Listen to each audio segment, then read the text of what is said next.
도시가 물에 잠기는 건 순식간이었습니다. 몽골 울란바토르의 하수 시스템이 마비되던 날, 갈 곳 잃은 빗물은 사람들의 집을 집어삼키기 시작했습니다. 어린아이 키를 훌쩍 넘는 흙탕물이 골목골목을 채워가고 있었죠. 이 물을 뺄 수 있는 유일한 구멍은 지하 공간뿐이었습니다.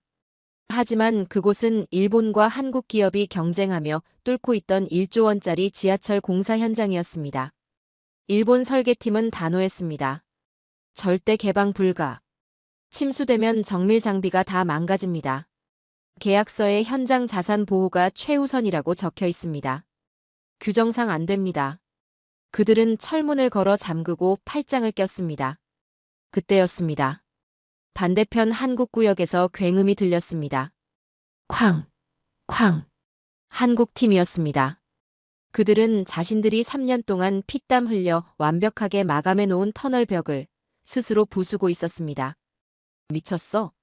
거길 열면 당신들 공사는 끝장이야. 수천억이 날아간다고. 제 비명의 한국인 소장은 흙탕물을 뒤집어 쓴 채 이렇게 답했습니다. 공사장은 다시 파면 되지만 사람은 다시 못 살립니다. 1조 원짜리 최첨단 터널을 거대한 하수구로 써버린 그날의 결단. 독일인인 저조차 고개를 숙이게 만든 한국인들의 이야기를 지금 시작합니다. 잠깐 좋아요와 구독해주시면 정말 감사하겠습니다. 저는 한스 밀러입니다.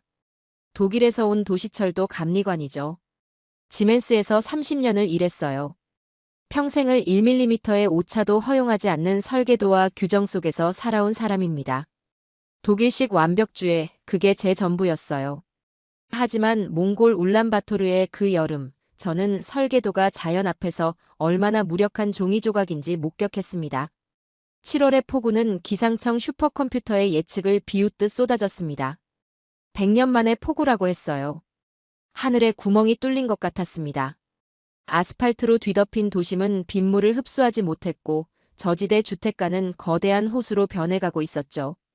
물은 이미 성인 남성 가슴팍까지 차올랐습니다. 저는 중앙통제실에 있었습니다. 그곳엔 저와 함께 프로젝트를 이끄는 일본 측 수석 엔지니어 사토 씨가 있었죠. 이 프로젝트는 국제 합작이었어요. 일본 팀은 지하철 1구역을, 한국 팀은 2구역을 맡고 있었습니다. 총 공사비 1조 원이 넘는 대형 프로젝트였죠. 무전기가 비명처럼 울려댔습니다. 배수 펌프 전면 마비. 역류하고 있습니다. 이대로면 30분 내에 민가 2,000채가 완전 침수됩니다. 30분. 2,000가구가 물에 잠기는데 고작 30분밖에 안 남은 겁니다. 거기엔 노인들이 있었어요. 아이들이 있었습니다. 혼자 사는 장애인들도 있었죠. 시청 관계자가 사토 씨의 바짓가랑이를 잡고 매달렸습니다. 40대쯤 되어 보이는 공무원이었는데 눈에 눈물이 가득했어요. 사토상, 제발 1구역 터널 차수벽을 열어주십시오. 거기로 물을 유도해야 합니다. 지금 물이 갈 공간이 거기밖에 없어요. 제발요. 차수벽이란 물막 이벽을 말합니다. 터널 입구를 막아놓은 임시벽이죠. 그걸 열면 터널이 거대한 배수 탱크 역할을 할 수 있었어요. 사토 씨는 매뉴얼을 탁 덮으며 차갑게 말했습니다. 불가능합니다. 그의 목소리엔 감정이 없었어요. 터널 내부에는 방금 설치한 신호통신 모듈이 있습니다. 일본에서 공수한 최첨단 장비예요. 침수 시 피해액만 수십억 엔입니다. 그리고 계약서 14조 2항을 보십시오. 시공사는 현장 자산 보호를 최우선으로 한다. 모르십니까? 독일인인 제가 봐도 틀린 말은 아니었습니다. 다 지어가는 터널을 물바다로 만드는 건 엔지니어로서 할 짓이 아니었으니까요. 복구에만 1년이 걸릴 겁니다. 수백억 원의 손해가 날 게 뻔했어요. 하지만 저 바깥에서는 사람들이 죽어가고 있었습니다. 사토 씨는 직원들에게 지시했습니다. 우리는 할 만큼 했다. 입구 봉쇄 확실히 하고 데이터 서버 챙겨. 본사의 상황 보고해. 그들은 도망치는 게 아니었습니다. 철저하게 규정을 지키며 자신들의 구역을 방어하고 있었죠. 완벽한 매뉴얼 대응이었어요. 창밖으로 아이를 업고 흙탕물을 헤치는 주민들이 보였습니다. 어떤 아버지는 두 아이를 양팔에 안고 목까지 차오른 물을 건너고 있었어요. 어떤 할머니는 지붕 위에 올라가 손을 흔들고 있었습니다. 하지만 그건 일본 팀의 계약 범위 밖이었습니다. 사토시는 창문 블라인드를 내렸어요. 보기 싫다는 듯이요. 그때 CCTV 모니터 2번 화면이 번쩍였습니다. 한국팀 현장이었습니다. 뭔가 이상했어요. 그들은 봉쇄를 하는 게 아니라 정반대로 움직이고 있었습니다. 이 구역은 한국 건설사가 맡고 있었습니다. 집안이 약하고 지하수가 많아 모두가 기피했던 난공사 구간이었죠. 일본 팀도 독일 컨소시엄도 손사래를 쳤던 그 구역을 한국팀이 맡았어요. 어려운 일은 한국이 한다. 그게 이 프로젝트의 불문율 같은 거였습니다. 그런데 CCTV 화면 속 그들의 움직임이 이상했습니다. 보통 이런 상황이면 침수를 막기 위해 입구를 더 높게 쌓아야 정상이에요. 모래주머니를 쌓고 펌프를 돌리고 물이 들어오지 못하게 막아야 하죠. 그런데 덤프트럭들이 오히려 빗물 쏟아지는 현장 안쪽으로 들어가고 있었습니다. 굴착기들은 입구에 둑을 보강하는 게 아니라 둑을 건드리고 있었어요. 마치 일부러 물을 들이려는 것처럼요. 뭐야, 저 사람들 미쳤나? 저는 이 구역 현장 소장인 최 소장에게 무전을 쳤습니다. 미스터 최, 지금 뭐 하는 겁니까? 일본 팀은 봉쇄 들어갔어요.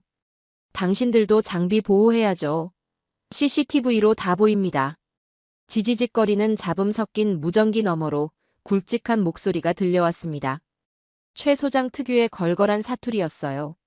한스 감리관, 지금 CCTV 말고 창밖을 좀 보시오. 물이 갈 데가 없어서 사람들 안방으로 들어가고 있다고. 저는 창밖을 봤습니다. 정말이었어요. 흙탕물이 주택가 골목을 완전히 점령했습니다. 1층 창문까지 물이 차올라 있었어요. 사람들이 창문을 깨고 지붕으로 올라가고 있었습니다. 하지만 저는 감리관이었습니다. 규정을 지켜야 했어요. 그건 시청 소관입니다. 당신들은 시공사라고요. 공사 현장 보호가 먼저예요. 시청 펌프 다 멈췄어. 전기가 나갔다고. 최 소장의 목소리가 높아졌습니다. 지금 물길 터줄 구멍이 우리 터널밖에 없단 말이야. 저 물이 다 어디로 가겠어? 사람 집으로 가. 사람이 죽는다고. 저는 제 귀를 의심했습니다. 설마 그건 아니겠지. 잠깐 미스터 최. 지금 터널을 배수 탱크로 쓰겠다는 겁니까? 그렇소. 미쳤어요? 거기 마감 공사 끝난 구간이잖아요. 저는 소리쳤습니다. 믿을 수가 없었어요. 3년 동안 공사한 거예요. 방수 처리, 전기 배선, 통신 라인 다 깔아놨잖아요. 물 들어가면 내장재 다 썩어요. 수백억 원이 날아간다고요. 최 소장의 대답은 짧고 건조했습니다. 썩으면 갈아 끼우면 되죠. 그리고 한마디를 덧붙였어요. 한스 감리관, 돈은 다시 벌면 되는데 사람은 다시 못 벌어요. 우린 작업 시작합니다. 무전이 끊겼습니다. 저는 옆에 있던 사토시를 쳐다봤습니다. 그도 무전을 들었는지 코웃음을 치더군요. 멍청한 짓이군요. 영웅놀이인가? 저러다 공기 못 맞추면 위약금은 누가 묻니까? 계약서에 공사 지연 시 하루에 5억 원 물게 되어 있어요. 한 달이면 150억. 회사 망하겠네. 사토시가 비웃듯 말했습니다. 독일인인 당신이 가서 좀 말려보시오. 우리야 경쟁사니까 말 안 들어도 감리관 말은 들을 거 아니오. 공동 책임 물기 전에 막아요. 저는 우비를 챙겨 밖으로 뛰쳐나갔습니다. 말려야 했습니다. 감리관으로서 수천억 원의 자산이 고의로 파괴되는 걸 보고만 있을 순 없었으니까요. 이건 미친 짓이었어요. 빗속을 뚫고 이 구역 현장으로 달렸습니다. 하지만 솔직히 말하면 마음 한구석에서는 다른 감정이 꿈틀거리고 있었습니다. 저들은 대체 무슨 생각으로 저러는 걸까? 호기심이었어요. 아니, 어쩌면 부러움이었는지도 모릅니다. 현장은 지옥도였습니다. 빗줄기는 살을 때릴 듯 거셌고 바닥은 진흙 늪이었죠. 앞이 제대로 보이지 않을 정도였어요. 우비를 입어도 소용없었습니다. 온몸이 흠뻑 젖었어요. 그런데 한국인들은 그 빗속에서 기이할 정도로 질서정연하게 움직이고 있었습니다. 그들은 건설을 하는 게 아니었어요. 정밀한 파괴를 하고 있었습니다. 굴착기 2대가 터널 입구를 막고 있던 임시 콘크리트 벽을 사정없이 찍어내리고 있었어요. 쾅! 쾅! 자신들이 지난달에 밤을 새워가며 튼튼하게 세웠던 완벽한 방수벽을 자기들 손으로 부수고 있었죠. 저는 그 벽이 세워지는 걸 직접 감리했어요. 얼마나 정성을 들였는지 압니다. 콘크리트 배합비까지 신경 썼던 벽이에요. 그 벽을 지금 부수고 있었습니다. 현장 입구에는 최 소장이 서 있었습니다. 안전모 위로 빗물이 폭포처럼 쏟아지는데 그는 눈도 깜빡이지 않고 지휘하고 있었어요. 50대 후반쯤 되어 보이는 검게 그을린 얼굴의 사내였습니다. 야, 김 반장. 그냥 부수지 말고 각도 꺾어. 물기를 유도해야지. 동쪽으로 흐르게. 저는 그에게 달려가 소리쳤습니다. 멈춰요. 당신들 지금 회사 자산을 파괴하고 있는 거야. 본사 승인은 받았어. 최 소장은 저를 힐끗 보더니 대수롭지 않게 말했습니다. 본사? 전화 안 터지던데. 나중에 심할 썼으면 돼. 이건 심할서로 끝날 일이 아니야. 저는 악을 썼습니다. 터널 침수되면 전기 배선, 통신 라인 다 쇼트난다고. 복구하려면 1년은 걸려요. 독일 본사에서 알면 소송감이야. 당신 개인 재산 다 날아가. 최 소장은 제 어깨를 잡고 몸을 돌려 공사장 밖을 가리켰습니다. 한스, 저기 봐. 그가 가리킨 곳은 공사장 바로 옆 저지대 판자촌이었습니다. 저는 숨이 멎는 것 같았어요. 흙탕물이 이미 지붕 처마 밑까지 차올라 있었습니다. 집들이 거의 다 잠겼어요. 지붕 위에 고립된 사람들이 공사장 불빛을 향해 손을 흔들고 있었습니다. 어떤 어머니는 아이를 번쩍 들어올리고 있었어요. 살려달라고 외치는 것 같았습니다. 어떤 노인은 지붕 위에서 무릎을 꿇고 하늘을 향해 기도하고 있었죠. 최 소장이 말했습니다. 저 사람들한테 우리 터널이 1조 원짜리 돈덩어리로 보이겠어? 아니면 숨구멍으로 보이겠어? 저는 할 말이 없었습니다. 하지만 머리로는 이해가 안 됐어요. 자본주의 사회에서 기업의 이익보다 우선하는 가치가 있다는 걸 인정하기 싫었는지도 모릅니다. 독일에서는 상상도 할 수 없는 일이었으니까요. 최 소장이 저를 붙잡았습니다. 한스, 내가 왜 이 짓을 하는지 알아? 모르겠어요. 솔직히 미친 짓 같아요. 우리 아버지가 건설 노동자였어. 그가 갑자기 뜬금없는 얘기를 꺼냈어요. 평생 현장에서 흙먼지 마시며 살았지.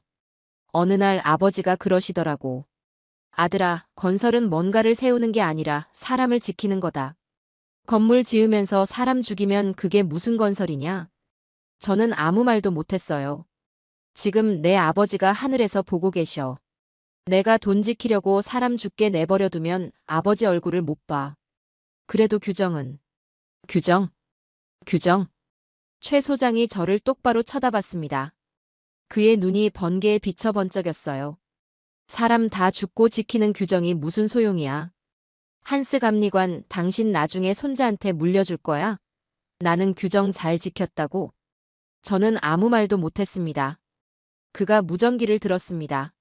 어이, 다이너마이트 가져와. 다이너마이트? 저는 기겁했습니다. 굴착기로 안 되니까 아예 폭파시켜서 물기를 트겠다는 거였어요. 그때 검은 우산을 쓴 무리가 현장으로 들이닥쳤습니다. 일본 측 사토시와 법무팀 직원들이었어요. 양복을 입은 사람이 대여섯 명은 됐습니다. 빗속에서도 넥타이를 메고 있더군요. 그들은 차단막을 치며 고함을 쳤습니다. 당장 멈춰. 한국팀. 당신들 미쳤어? 사토시가 앞으로 나섰습니다. 여기 지하 수맥 연결되어 있잖아.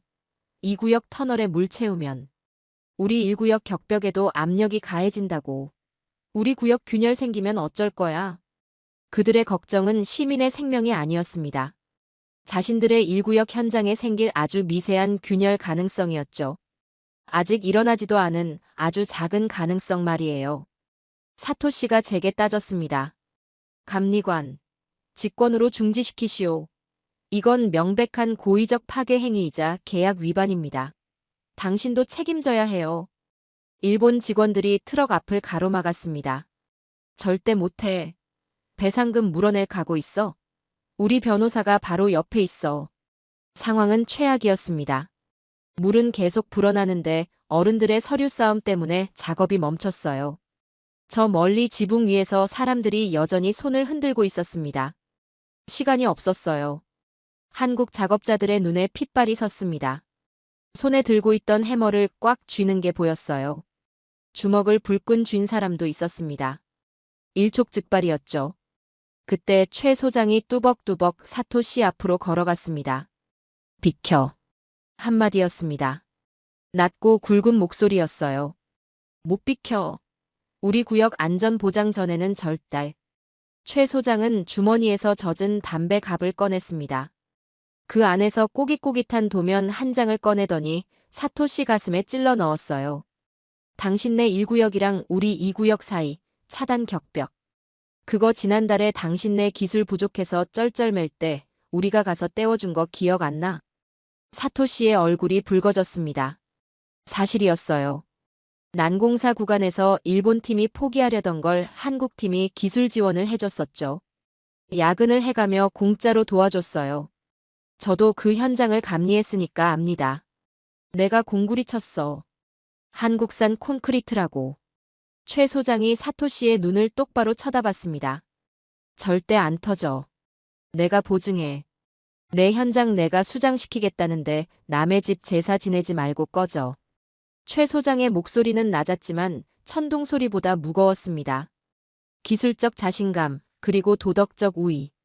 그 두 가지를 다 가진 사람 앞에서는 아무리 깐깐한 일본 엔지니어라도 작아질 수밖에 없었어요. 사토씨가 뒷걸음질 쳤습니다.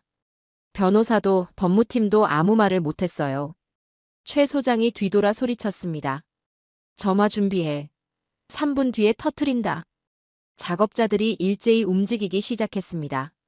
저는 그 자리에 멍하니 서 있었어요. 방금 제가 본 게 뭐였지? 1조 원짜리 현장을 날리면서도 저렇게 당당할 수 있는 건가? 사토씨가 제 옆에 서더니 중얼거렸습니다. 미친놈들이야. 저러다 회사 망해. 하지만 그의 목소리에는 어딘가 불안함이 섞여 있었어요.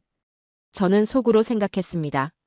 사토씨, 당신은 회사를 지켰지만 저 사람은 사람을 지켰어. 10년 뒤에 누가 더 잘 잤는지 두고 보자. 작업자들이 발파 준비를 마쳤습니다. 최 소장이 마지막으로 하늘을 올려다봤어요. 비는 여전히 쏟아지고 있었습니다. 그가 혼잣말처럼 중얼거렸어요. 아버지, 아들 잘하고 있죠? 그리고 손을 들었습니다. 점화. 폭파 카운트다운이 시작되었습니다. 저는 본능적으로 귀를 막고 웅크렸어요. 10, 9, 8.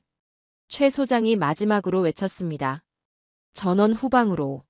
발파한다. 3, 2, 1 발파. 쾅. 둔탁한 폭발음과 함께 빗줄기 사이로 흙먼지가 피어올랐습니다. 터널 입구를 막고 있던 옹벽이 무너지면서 지름 10m의 거대한 구멍이 생겼어요.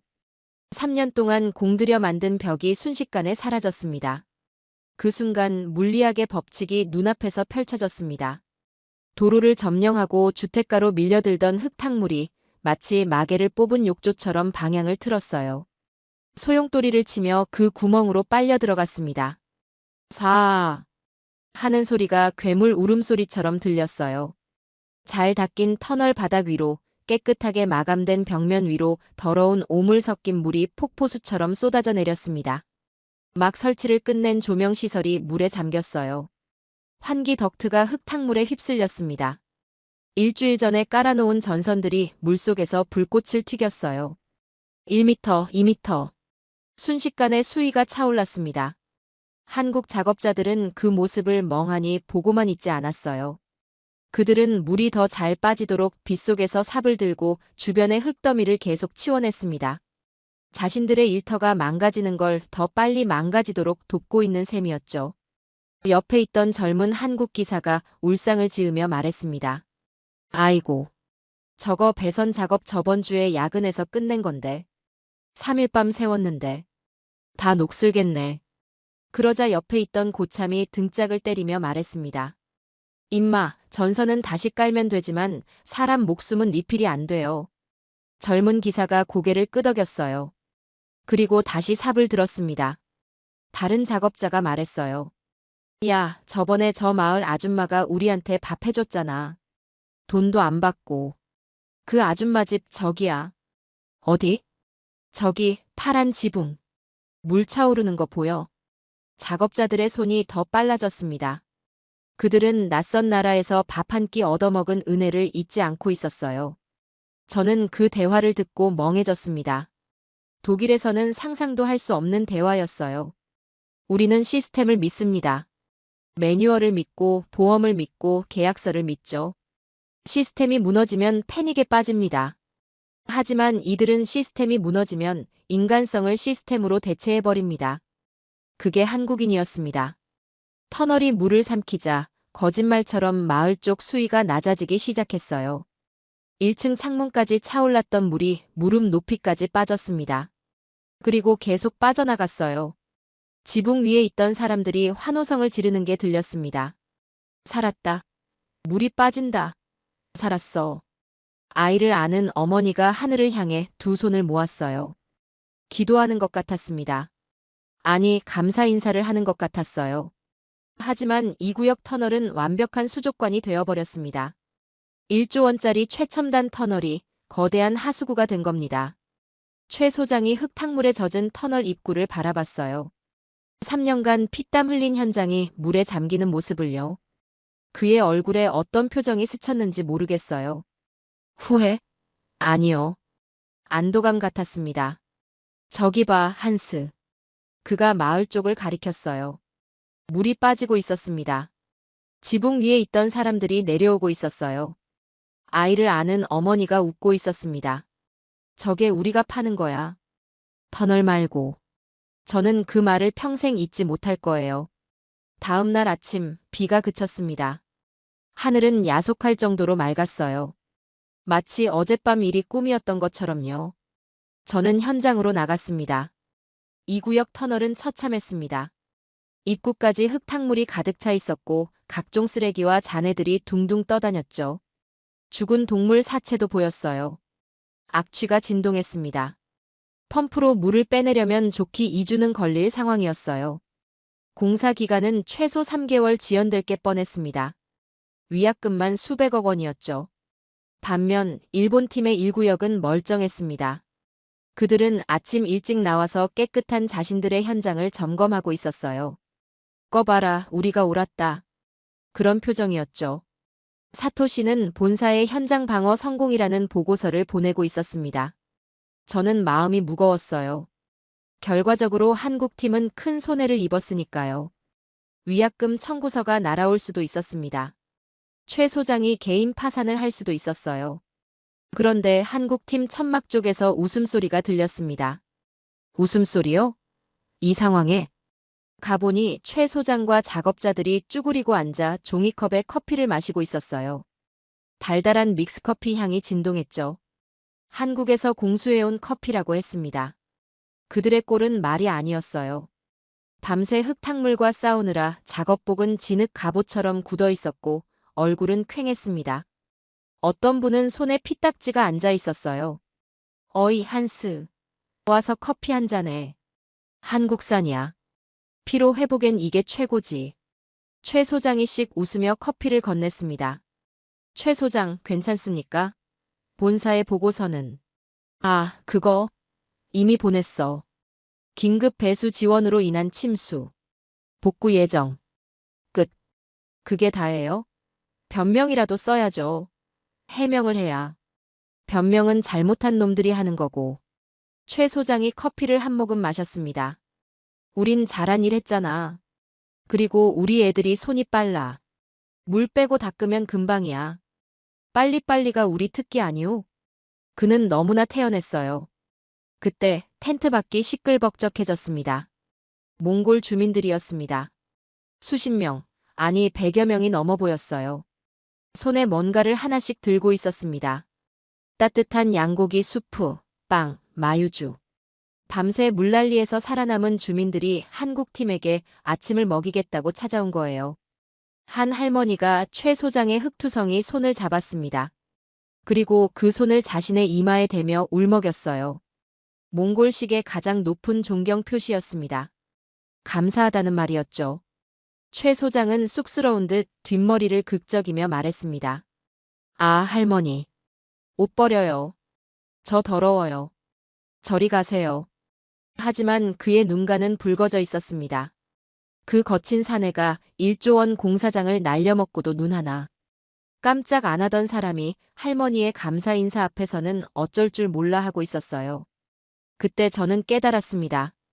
이 사람들이 지킨 건 사람이 아니었어요. 자기 자신의 영혼을 지킨 거였습니다. 한 어린 소녀가 최 소장에게 다가왔어요. 겨우 5살쯤 되어 보였습니다. 소녀는 손에 쥔 사탕 하나를 최 소장에게 내밀었어요. 아저씨, 이거 먹어. 최 소장이 무릎을 꿇고 눈높이를 맞췄습니다. 이게 뭐야? 엄마가 아저씨들 덕분에 살았대. 그래서 줄 거야. 최 소장이 사탕을 받았어요. 그리고 소녀의 머리를 쓰다듬었습니다. 고마워. 아저씨가 잘 먹을게. 소녀가 활짝 웃으며 뛰어갔습니다. 최 소장이 사탕 봉지를 한참 동안 바라봤어요. 그의 눈가에 눈물이 맺혔습니다. 1조 원 공사장을 날려도 울지 않던 사람이 500원짜리 사탕 하나에 울고 있었습니다. 저도 눈물이 났어요. 왜인지 모르겠습니다. 그냥 눈물이 났습니다. 복구 작업은 놀라울 정도로 빨랐습니다. 일본 팀은 자신들의 구역이 깨끗하다며 공사를 재개했어요. 하지만 오히려 진도가 나가지 않았습니다. 주민들의 민원 때문이었죠. 너희는 우리 죽어갈 때 문 잠그고 뭐 했냐? 주민들이 일본 팀 트럭 앞을 막아섰어요. 공사 차량이 진입을 못했습니다. 매일 아침 시위가 벌어졌죠. 사토 씨가 경찰을 불렀지만 소용없었어요. 경찰들도 주민 편이었거든요. 그들의 가족도 어젯밤 물에 잠길 뻔했으니까요. 반면 한국팀 현장은 달랐습니다. 주민들이 자발적으로 와서 돕겠다고 나섰어요. 흙을 퍼내고 장비를 닦아주며 간식을 날랐죠. 젊은 청년들은 아예 삽을 들고 와서 작업에 합류했습니다. 아저씨들이 우리 살렸으니까 우리도 도와야죠. 그들은 보수를 요구하지 않았어요. 그냥 도왔습니다. 한국팀의 복구 속도는 기적에 가까웠습니다. 3개월 지연? 아니요. 그들은 불과 3주 만에 터널 물을 다 빼고 녹슨 장비를 교체하고 공정을 따라잡았어요. 빨리빨리라는 한국말이 마법 주문처럼 들렸습니다. 저는 그때 깨달았어요. 토목공사에서 가장 중요한 기반은 단단한 안반이 아니라 신뢰라는 것을요.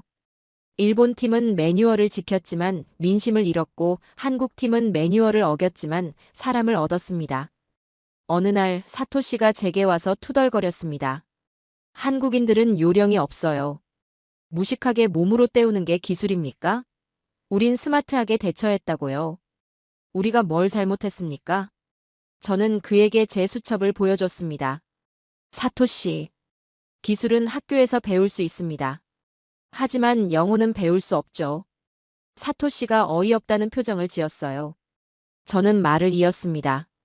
이번 프로젝트의 진짜 승자가 누군지는 지나가는 몽골계도 알 겁니다. 독일인인 제가 보기에 일본의 기술은 죽은 기계 같았어요. 차갑고 정확하지만 영혼이 없는 기계. 위기의 순간에 자기 보호만 하는 기계. 반면 한국의 기술은 살아있는 생물 같았습니다. 위기의 순간에 스스로를 희생해서 전체를 살리는 그런 뜨거운 생물 말이죠. 독일에서 30년을 엔지니어로 살았지만 진짜 기술이 뭔지 그날 처음 배웠습니다. 몇 달 후 프로젝트 완공식이 열렸어요. 몽골 대통령이 참석했습니다.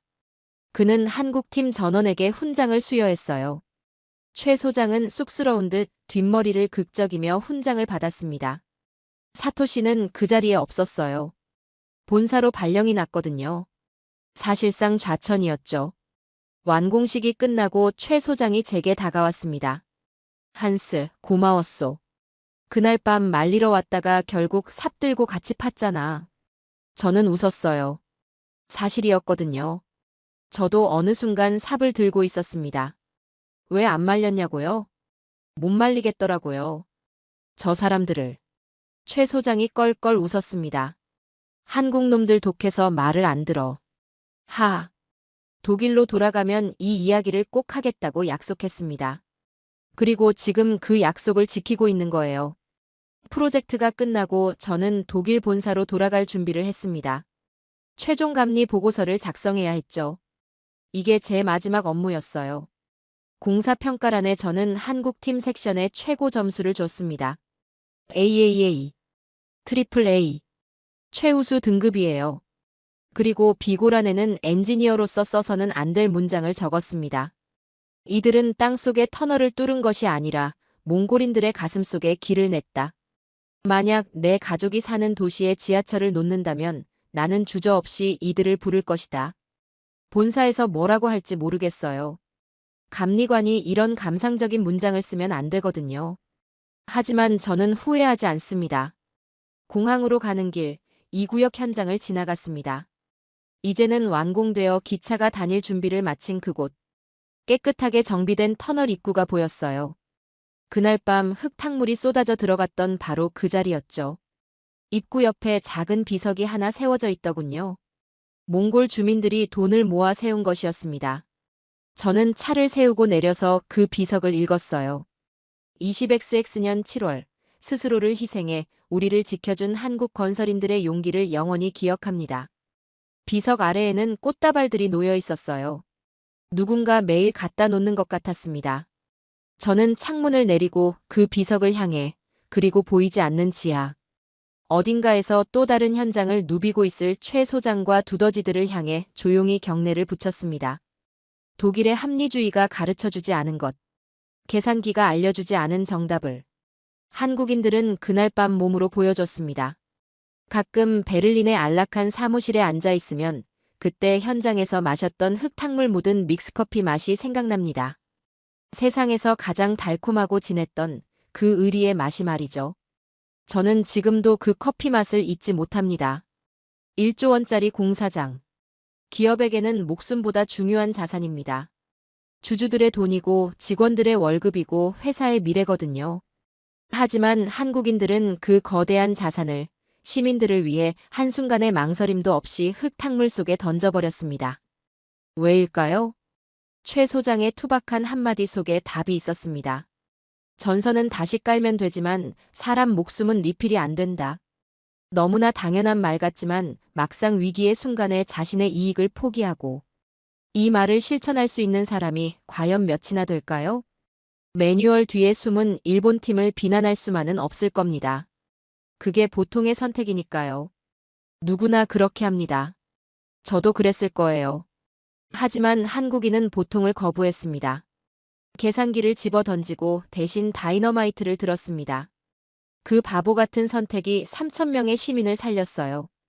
지금도 세계 어딘가 지하 깊은 곳에서 묵묵히 땀 흘리고 있을 대한민국의 건설 역군들. 그들이 짓고 있는 것은 단순한 건물이 아닙니다. 대한민국의 품격입니다. 오늘 이야기가 가슴을 울렸다면 구독과 좋아요 부탁드립니다. 여러분의 따뜻한 응원이 보이지 않는 곳의 영웅들을 찾아내는 힘이 됩니다. 지금까지 해외 감동 사연이었습니다. 시청해주셔서 감사합니다.